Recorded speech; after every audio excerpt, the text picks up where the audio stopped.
Everything on that boat is dangerous. I didn't know that was the dangerous job it was, but my daddy always told me safety came first. It started in 1952. My daddy bought a shrimp boat. Fuel at that time was anywhere from 9 to 12 cents. Raymond Wilson has been shrimping in this area for 66 years. The only time he took an extended break from the water was during his service in the Vietnam War, for which he was awarded several medals, including a Purple Heart. 66 years, I said, changed a lot. We started off right here, where you see me now. I guess my father left a blessing for me, and I feel in my heart that it was a blessing for me to be here.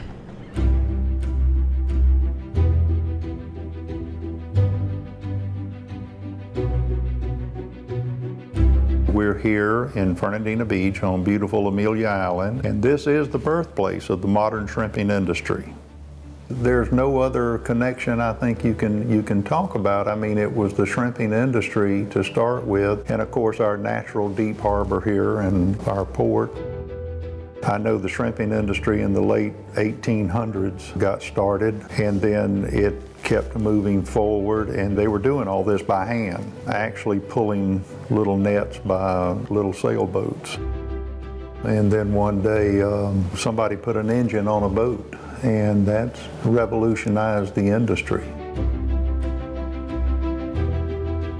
Then as the industry kept growing, there was a demand, and a lot of shrimp was shipped right out of Fernandina, right out of here to Fulton Fish Market in New York. And then the demand kept growing, and people wanted more shrimp. Thus, more power, bigger boats, larger nets, so the industry was booming. Boats were tied literally 5 to 7 deep at docks. Anywhere from probably 40 to 80 boats were here at any one given time, maybe more, and had working railways where boats were being repaired and hauled out for painting and repair. Boats were being built. My grandfather's boatyard was right over here at the end of Beach Street, and my father's boatyard was there. And if he had not built a boat that you wanted, you would tell him, he'd say, well, where are you going to fish? How much water are you going to be in? How much water are you going to draw? Is it going to be deep water, shallow water? Where are you going to be mostly? And then he would make a new half model and draw plans and build new molds and then build your boat. Never a contract, just a handshake.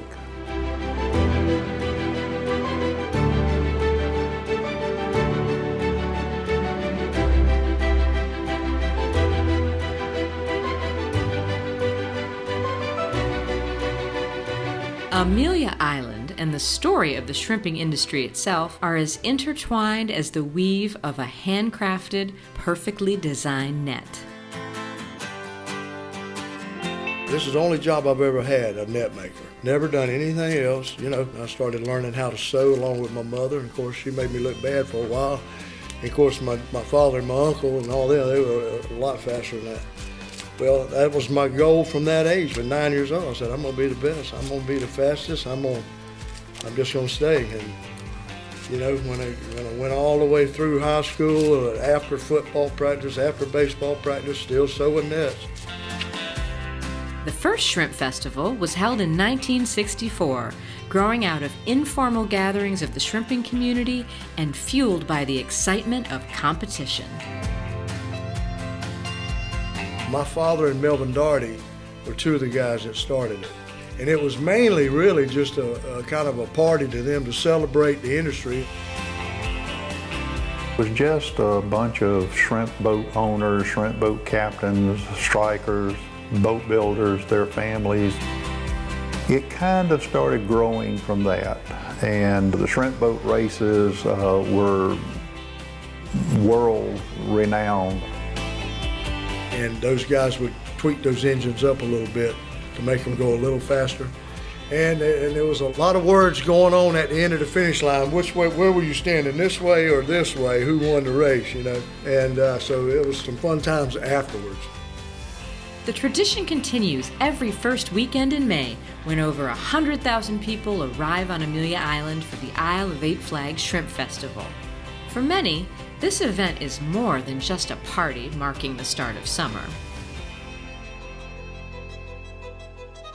I wish that 1 out of 50 would really know the beginning of it or the origin of it and why it's even here. You know, but I mean, a lot of sacrifices were made. There were people that put everything on the line. You know, they would build a boat. Today, oh my gosh, the attorneys, it probably costs more than the boat.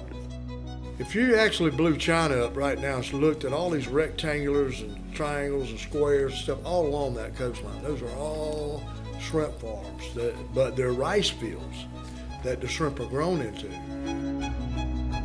There's certain species that they've tried and all, but you can't outproduce what Mother Nature and God's doing with these white shrimp and all. You just can't do it. I mean, you can taste it. A pond-raised shrimp, farm-raised shrimp has that bland taste. There's no taste to it. But you bite into an ocean natural caught shrimp and it has that salty ocean taste, you know. You just can't duplicate that. You can taste the difference when you ask for wild-caught shrimp, which is available all around Amelia Island in many different markets, stores, and restaurants. The only man to know is the man up above. The only time we know is when it's over. It starts in April. It usually ends in January. That's when everybody tally up to say whether it's a bad season or a good season. But you never know from one year to another because everything changed, you know. But I prayed for it and the boat's still here, so as long as I have my health and strength, I believe I can still shrimp.